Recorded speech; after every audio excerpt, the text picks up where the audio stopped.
Hey everyone, Grant K for the Flame Learning channel. Welcome to part 5 of the Particles 101 Fundamentals video series. In part 4, we concluded our exploration of the particle types. So if you followed the series up to this point, you should have a good idea of what type of particles you can generate.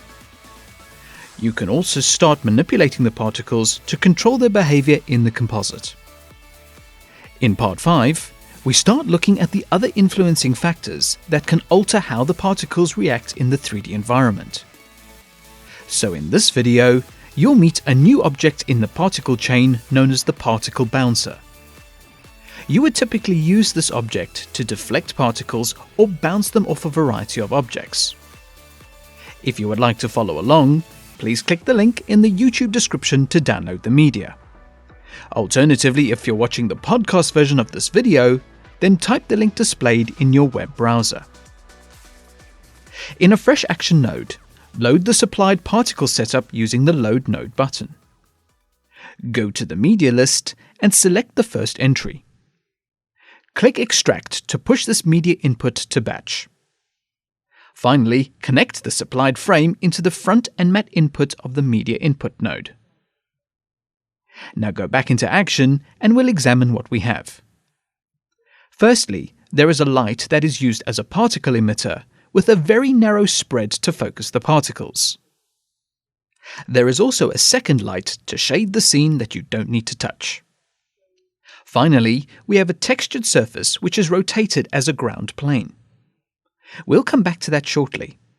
In fact, select the surface object and hide it with H. Now in terms of the particles, this particle type is spheres for this example. However, particle bouncers will work with all particle types, so feel free to experiment after the video. Now these particles are emitting horizontally with nothing to stop them.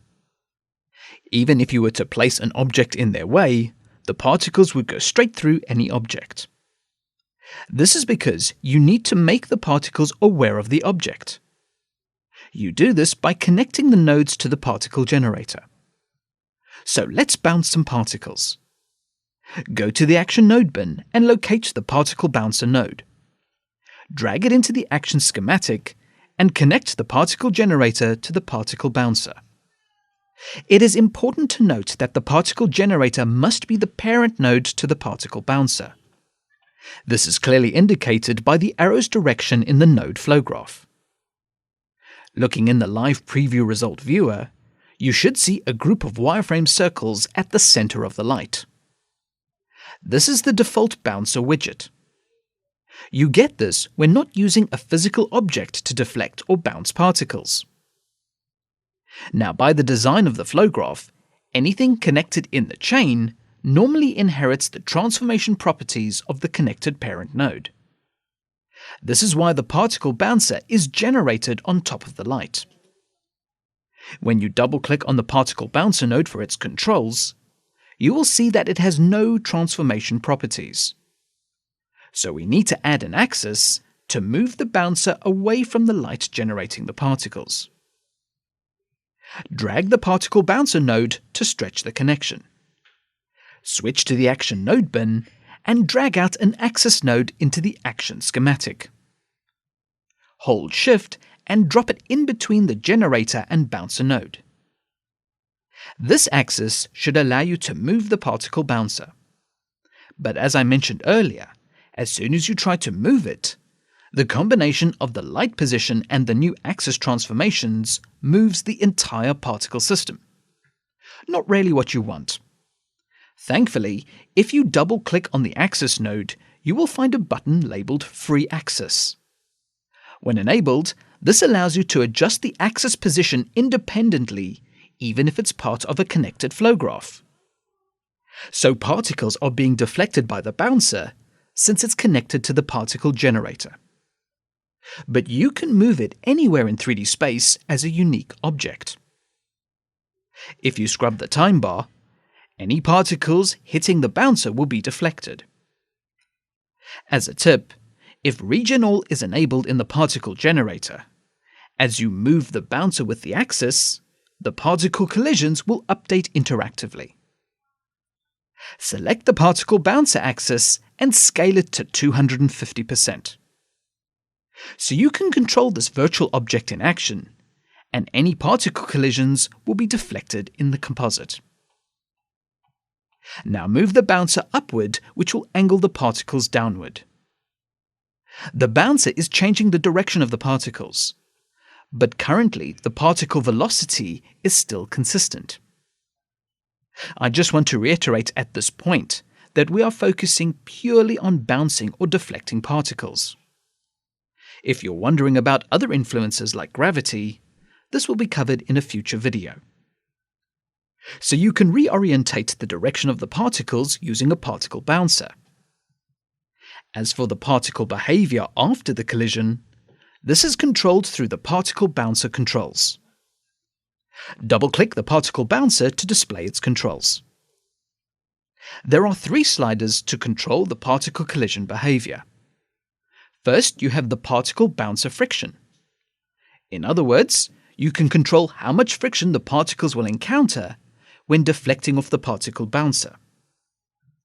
0% means no friction, and 100% is as much friction as possible.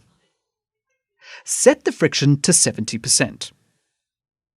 In this context, the friction of the particle bouncer affects the bouncing angle of the particles. However, friction does not absorb the energy or decrease the speed of the particles. That is down to the resilience slider.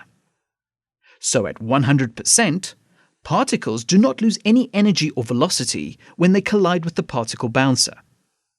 But as you decrease the resilience percentage, the particles begin to lose energy and slow down. For this example, set the resilience slider to 50%. So the particles only have half their energy after being deflected. With the combination of friction and resilience, you can pretty much mimic different real-world surfaces to get the reaction you want. The third slider is known as the maximum distance slider.